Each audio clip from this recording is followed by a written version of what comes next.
understand that many Albertans are frustrated and angry, and part of that anger involves Alberta not receiving a fair deal from the federal government and some other provinces.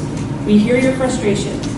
Even many Albertans who wholeheartedly support many in Canada want to see significant reforms that will allow the province to develop its resources and have a larger voice in the Federation. And we are here to listen. The panel has been provided with a series of possible options for further examination, some of which have been proposed before, but it is not limited to those ideas. The panel will be looking at all ideas and encouraging Albertans to share their thoughts. The panel has been conducting a number of public engagements, consulting with the experts, and undertaking other research on how to best to define and secure a fair deal for Alberta. The panel will also look at how best to advance Alberta's vital economic interests, such as construction of energy pipelines.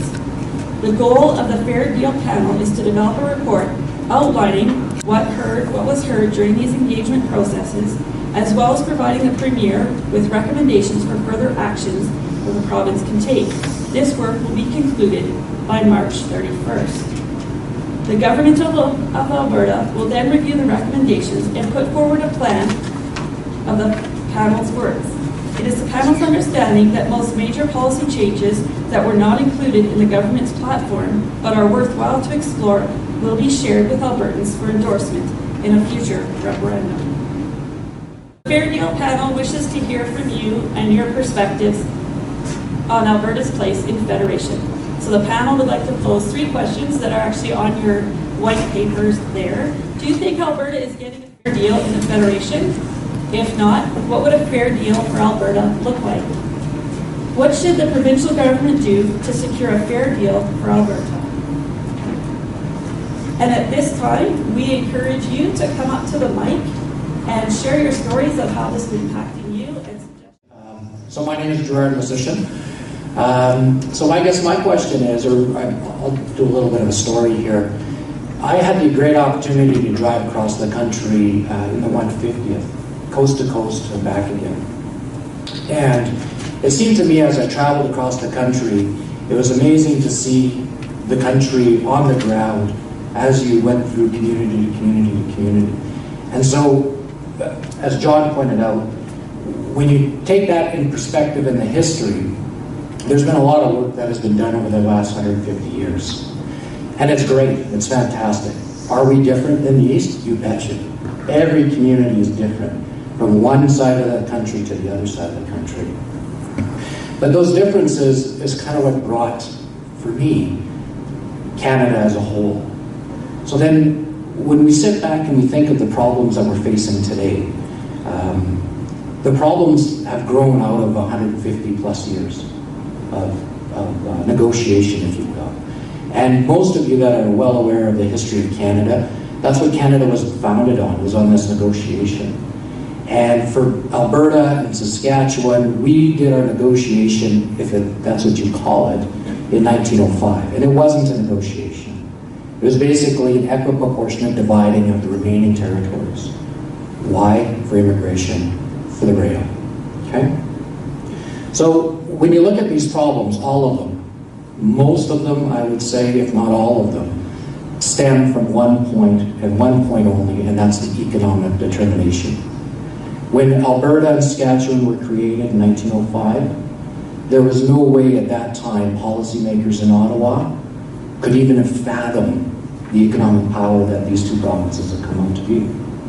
And so when we look at these problems, whether it's RCMP, whether it's pension, equalization, I mean, we can go on for days and months and years discussing and fighting and seeing how they would be. But I guess the true correction, if you will, in my mind, is not separation, because as John correctly pointed out, if we separate, then we isolate. And as an isolation in terms of our land, we can't do anything. Again, we see it right now. BC does not want your pipeline, you're not getting a pipeline. Ottawa doesn't want to see your pipeline, you're not going to get a pipeline. Okay? And so the point is that what we've been doing as Albertans and from Saskatchewan is we've been busy building our economies, we've been busy building our communities. But what we need to do is we need to go back right to the core, right to the Constitution. And if you sit down and you read the 1905 Acts, you read the Constitution, the guarantee is in there. It states every province has the rights, the same rights as the Confederation provinces, the first, the originals. And if you look at Alberta, Saskatchewan, we do not have those rights. We never had those rights. So what I think is important for us to do as the panel moves forward and listens to everybody, I think one of the biggest things that they should really be looking at too is the renegotiation of those rights. And when I say renegotiation of those rights, that includes the land masses. So, which means is our boundaries are not locked in stone. They were given to us. And so again, when we look at all these problems, what I'm hearing is we're seeing all these problems, we're trying to solve it in this box.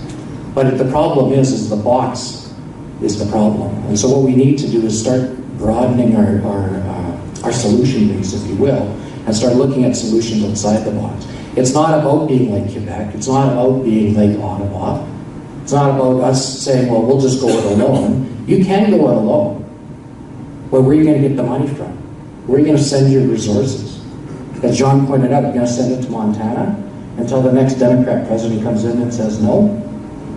We're going to send it through BC. If BC and Saskatchewan and even Manitoba at that point are a separate country and they say no, what are you going to do? So you look, what I would appeal to everybody is to look around the world at any sort of landlocked state, and you're still negotiating. In fact, you're at a worse position because you have nothing to negotiate with. They just say yes or no. So, I can continue to encourage the discussion, but once again, I guess my advice to the panel would be, don't be so narrow. It's not going to be pension that's going to correct 150 years of wrong. It's not going to be, we're going to separate if you don't listen to us. I'm not a separatist. I've been across the country.